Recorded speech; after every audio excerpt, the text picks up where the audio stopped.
Hey friends, it's been a frantic week here in my spider-haunted mansion, and I didn't get half of what I wanted to do done.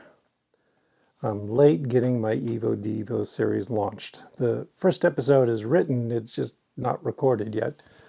And while I did get all my grading done and grades submitted, I've been suffering some extreme burnout. I took a day off to just take naps. Then I took another day off to play a bit of No Man's Sky, which is my kind of game. Massive cosmic loneliness and a continuous struggle to survive in inimical environments. Yeah, that's my jam. Anyway, I took a moment from working on some good science to see what's up in the disgusting world of bad science. And what did I find? Well, Matt Powell has posted a new 1-hour YouTube movie. So I took a look at that. Let's grant your argument that somehow nothing could create everything. Well, if that's the case, then how do you justify the precision of the creation? I mean, 326 million trillion gallons of water exist on Earth alone. Do you think all of those were crammed down to an infinitesimal amount of space, all those gallons of water? See, I don't have the answer, and that's why I think. But you believe in the Big Bang. Right. So you're putting confidence in something that you don't even know. It looks like the Ray Comfort School of Science Denialism. Find an admitted non-scientist, grill them on science questions, and then take their failure to answer to be evidence that evolution fails. Then toss in a stock video of people in lab coats with flasks of colored water. Okay, never mind. The volume of stupid in a Matt Powell video is the equivalent of 320 million trillion gallons of water compressed in a tiny pinpoint of a brain, and I just can't deal with any of it. Especially since that boy is nothing but a hateful pipsqueak of a bigot with a teeny tiny congregation of sadly deluded fools. Maybe later, when some rich, powerful billionaire elevates him to a spokesperson for a wealthy and well-funded phony organization to promote his nonsense, then we should take him seriously. It could happen. Powell probably dreams of it happening. So instead, I thought I'd say a bit about my disillusionment with the American dream, as personified by one horrible example, Dr. Jane Orient. Jane Orient has published in the New American, that's the house organ for the John Birch Society. Jesus, I had family members who pushed John Birch Society BS in the 60s and 70s, and even as a kid, I could tell that it was a loony group of hateful eccentrics.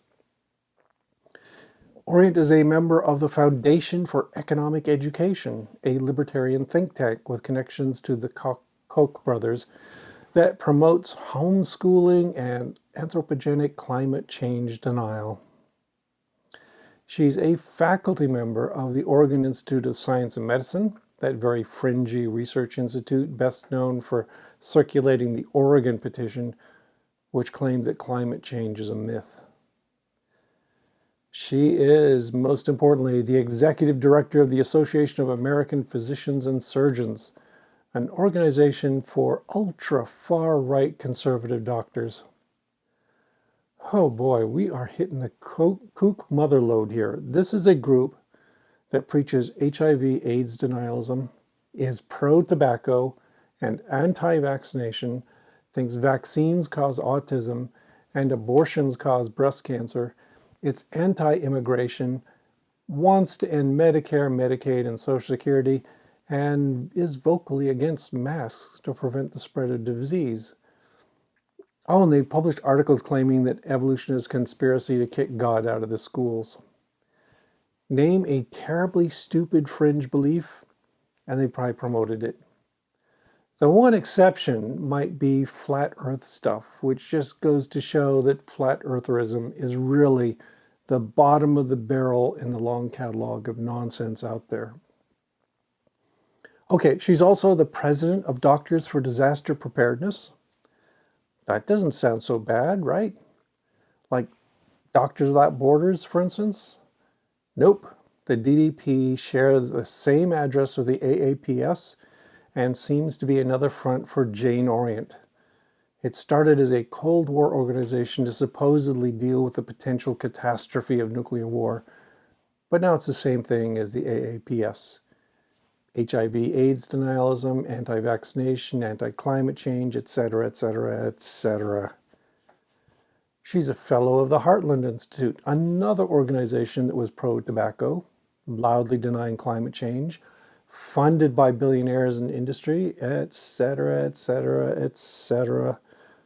Predictably. She's a complete kook. She's the kind of person who ought to be spending her days watching Fox News, only emerging now and then to yell at kids to get off her lawn. But instead she's got these titles, mostly made up for her collection of right-wing think tanks, and gets invited to television interviews and congressional hearings.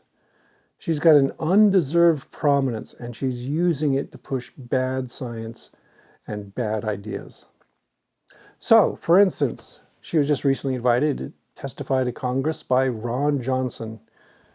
You may know him as the delusional scum from Wisconsin about hydroxychloroquine. She's for it. This is absolutely nuts. She has no credibility on this topic, or much of anything for that matter, and I have to echo Dr. David Gorski's opinion of her on the blog Respectful Insolence. He says, but what about Dr. Jane Orient herself? She's featured on this blog a number of occasions, such as when during the 2016 election cycle, she promoted the myth of being spread at the time by a number of pro-Trump sources that Hillary Clinton had Parkinson's disease, and then she peddled anti-vaccine conspiracy theories around the Zika virus. She's also on record as denying the very concept of a scientific consensus about anything. Since the pandemic hit, she and AAPS have hopped aboard the COVID-19 denying quackery grift train, with Dr. Orient denying that masks work to slow the spread of the disease while embracing unproven Trump-promoted cures like hydroxychloroquine and seeking to blame the rapid spread of COVID-19 on illegal immigrants. Unsurprisingly, Dr. Orient is very much pro-Trump. We urge the committee to exercise your oversight functions over federal agencies that are effectively blocking treatment that could prevent 100,000 needless deaths and stop the crippling fear and the destruction of millions of livelihoods. So she got up in front of Congress to testify that we should be using more hydroxychloroquine.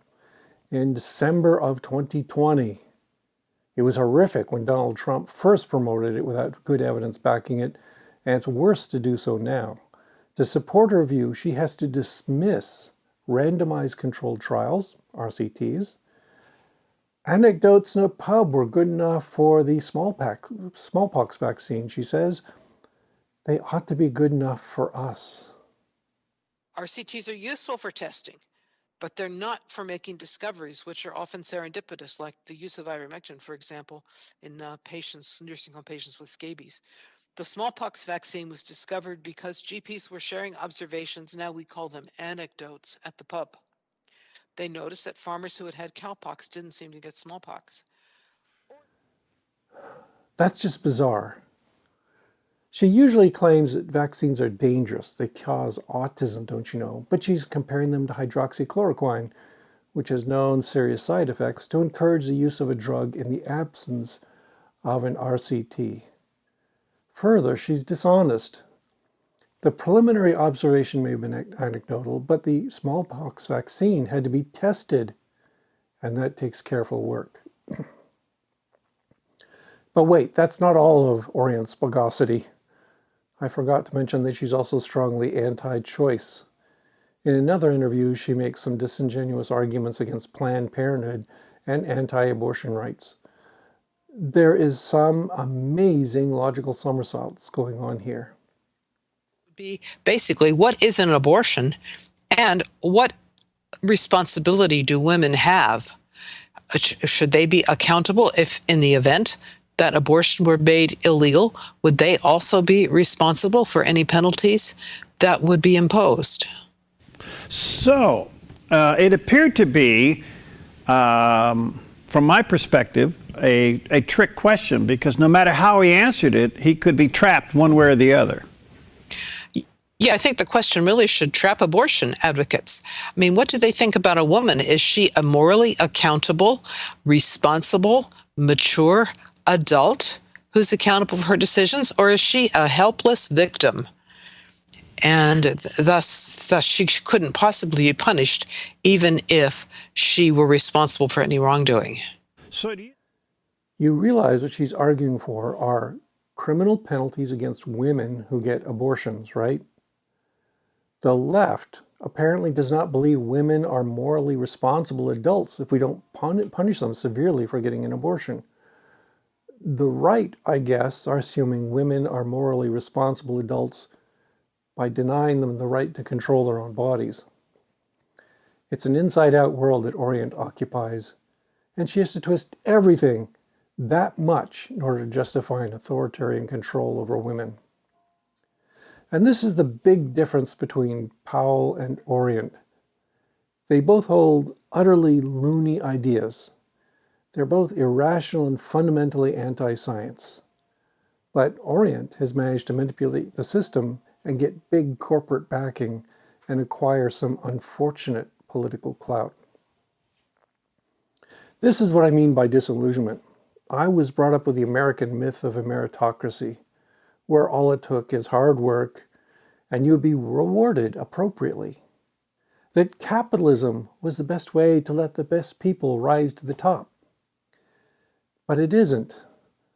Look at Jane Orient, someone that incompetent, that selfish, that authoritarian, has defrauded her way into leadership positions funded by stupid billionaires where she can mislead more people. I look at Jane Orient and see a symbol of the failure of the whole system and the ubiquity of corruption and incompetence at all levels of society. Matt Powell is going to have to work really hard to catch up. So now I'm depressed. I'll just console myself with the names of my 193 supporters on Patreon. You can be one too.